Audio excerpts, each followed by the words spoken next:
Yon, good morning mga kapatid. Isang mapagpalang araw ulit sa inyo. Time check, 8 AM, Friday, October 25, 2024 mga kapatid. At ngayong araw nga mga kapatid, napag-utusan tayo maglinis ng drain doon sa rooftop syempre. Inantay lang natin tumila yung ulan mga kapatid. Syempre medyo mahangin doon kapatid. At check ko ngayon kapatid, medyo mahangin pa rin doon pag umakyat tayo kapatid. Syempre panik muna tayo. Second floor tayo ngayon mga kapatid. Nakakapagod din, nakakahingal din po umakyat ng hagdan mga kapatid. Lalo na't nagkakaedad na tayo kapatid. Uugod-ugod na tayo kapatid. Kaya medyo mahina na yung tuhod natin dyan mga kapatid. At share ko lang sa inyo kapatid, medyo meron tayong hindi inaasahan kapatid. Bumagsak yung ating pang-vlog kapatid, kaya medyo naglalag na yung cellphone natin kapatid. At pasilip ko lang sa inyo kapatid, itong rooftop na pinagtatrabahoan ko kapatid, napakadumi. Syempre, sobrang dami ng dahon-dahon kasi sobrang hangin dyan kapatid. Makikita nyo naman kapatid, yan pa yung solar kapatid oh. Yan ang solar kapatid, madalas ko rin linisin yan kapatid. At syempre ito na nga, bumaba na tayo para maglinis tayo ng drain.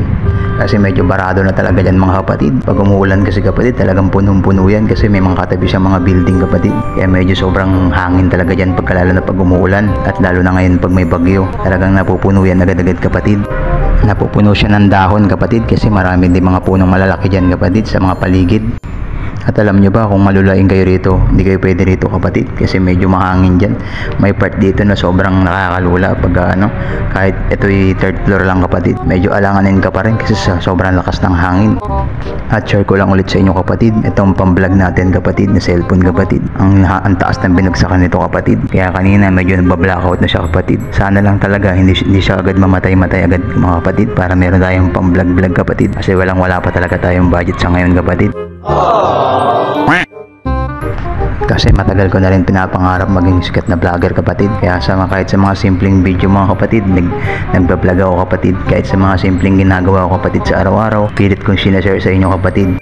At alam nyo ba kapatid, share ko lang din, marami ako nakikita rito sa mga paligid na homeless kapatid. Kung makikita nyo lang kapatid, talagang maaawa kayo, grabe.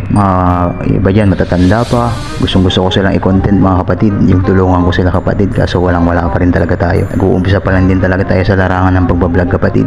Pero umaasa ako darating yun tayo, makakatulong din tayo sa kanila mga kapatid.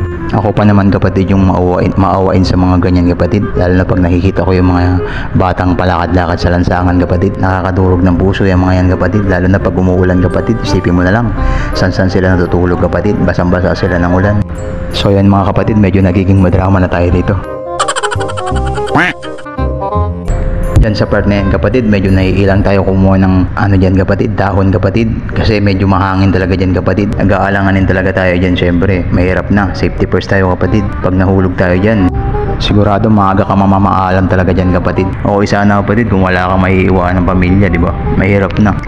Kailangan unahin talaga natin yung safety first kapatid. Yan nga pala sa inyong mga kapatid, yung mga nagtatrabaho dyan sa mga critical area mga kapatid. Konting ingat sa inyong mga kapatid, mahirap na. Pag tayo magkamali kapatid sa mga ganyan trabaho, hindi na mababalik yan o mauulit yan kapatid.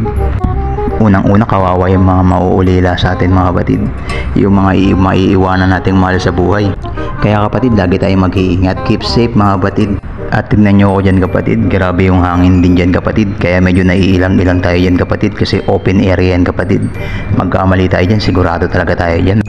May kalalagyan talaga tayo dyan. Yung paglagay natin ng cellphone dyan kapatid, yung pag-video natin dyan, alanganin po yung cellphone natin dyan. Kasi mahirap na baka biglang tangayin ng hangin yan kapatid.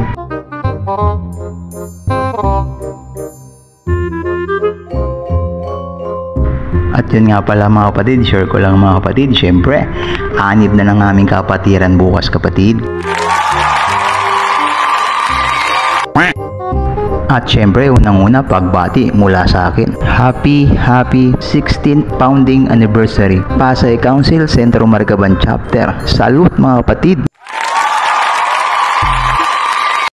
Nais ko lang po magpasalamat sa inyong kapatid sa walang sawang pagsuporta dito po sa aking Facebook page kapatid. At sana po hindi kayong magsawa kapatid manood ng aking mga video kapatid. At sana po lagi nyo akong suportahan kapatid. At sana po ipasupport din po ang aking YouTube channel kapatid. Pasubscribe na lang din po kapatid.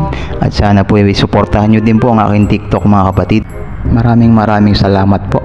Salute mga kapatid. Nais kong pasilip sa inyo kapatid kung gaano kataas tong ating pinagtatrabahuan kapatid. Keep safe kapatid, kaya pag nahulog ka rito kapatid, siguro galalagyan talaga tayo kapatid. Kaya kailangan ng iba yung ingat kapatid. Pasensya na kayo kapatid kung medyo may pagkabulol yung boses ko rito kapatid, kasi medyo damage tong cellphone natin kapatid. Nagba-blackout to kapatid, namamatay-matay, kaya ganito po siguro yung voice din kapatid. Kaya pasensya na kayo kapatid kung medyo putol-putol yung boses natin dito kapatid. Medyo nagka-damage nga siya gahang. Gawa nga po nung nabagsak siya kanina kapatid. Medyo nagba-blackout na po siya kapatid. Kaya medyo pag malas tayo kapatid, sigurado hindi po tayo makakapag-vlog na kapatid. Nakakalungkot man isipin kapatid. Ganun at ganun talaga ang mangyayari kapatid.